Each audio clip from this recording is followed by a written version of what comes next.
Hoje é o feriado de Finados e eu vejo que é uma data especial porque a gente pode olhar por duas óticas. Uma delas é honrar as pessoas que já passaram pela nossa vida, contribuíram de alguma forma, nos ensinaram alguma coisa e que não estão mais com a gente.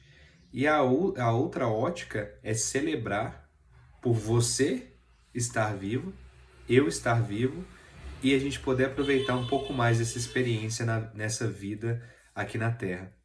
E eu vejo que muitas vezes é um tabu até a gente falar que a morte é uma coisa inevitável, que eu vou morrer, você vai morrer. Eu começo a perceber cada vez mais que realmente a morte é uma parte inevitável da vida. É como se fosse uma continuação de um capítulo. Igual quando você começa a ler um livro. Você sabe que o livro está no início, ele tem um meio e tem um fim. E você não apresenta uma certa resistência a esse fim do livro. E por que a gente apresenta essa resistência ao fim da vida? Na minha visão, na minha experiência de vida, é que muitas vezes a gente não conversa sobre isso e não é ensinado o que de fato representa a morte. O que é a morte? Como você pode acolher ela na sua vida? E muitas vezes, eu vejo até nos filmes que quando fala da morte, é aquele negócio escuro, sombrio, tenebroso, que vai passar um medo para você, que vem com a foice, que vai te buscar, que vai te levar quando que você não quer. E na minha visão, não necessariamente é assim. A morte pode ser uma amiga para uma transição para um outro espaço, uma continuação em outro lugar, em uma outra forma. E isso me ajuda a ter leveza, me ajuda a viver com mais equilíbrio. Porque quando eu olho para essa ótica da morte como sendo algo tenebroso, assustador, que vai te pegar, que você tem que ter medo, você meio que vive num estado de tensão. Você vive querendo evitar a morte e esquece de viver. Porque evitar morrer não é a mesma coisa que viver. Você consegue perceber a diferença?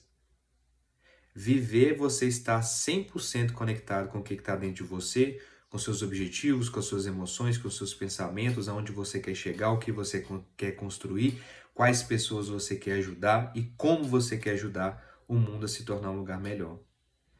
E quando você abraça, acolhe a morte, ela meio que perde aquela força tenebrosa, aquela força sombria de te assustar. E não estou falando que é fácil, porque eu passei por um período de luto, deve ter 3 semanas mais ou menos, quase um mês, que eu perdi um amigo próximo, um amigo de infância, e eu comecei a refletir várias coisas, sabe? Porque eu tinha tido experiências assim com familiares no passado, mas esse me marcou muito diretamente porque era uma pessoa nova, eu cresci ao lado dela e me fez questionar tudo isso que eu estou falando para você, se é realmente verdade para mim. E ainda continua sendo verdade, mas o processo de luto ainda vai acontecer, vai doer no coração quando você perder uma pessoa querida, uma pessoa próxima de você. Mas com esse entendimento dentro de mim de que é uma transição, é uma experiência de vida em outra forma, em outro espaço, eu pelo menos fico mais tranquilo. Eu fico mais completo. A sensação é essa. Faz sentido para mim. A conta fecha, a chave encaixa.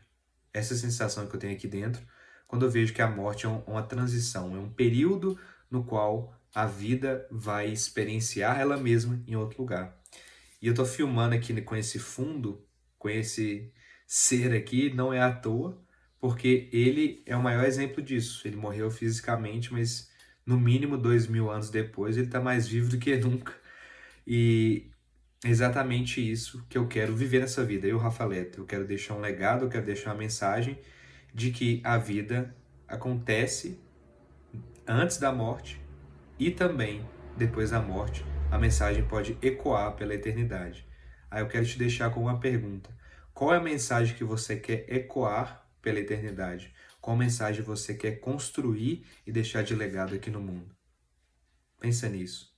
Construa sua vida em conexão com essa mensagem que você quer deixar no mundo. Porque se você não deixar essa mensagem, ninguém pode deixar por você. Beleza? Beijão.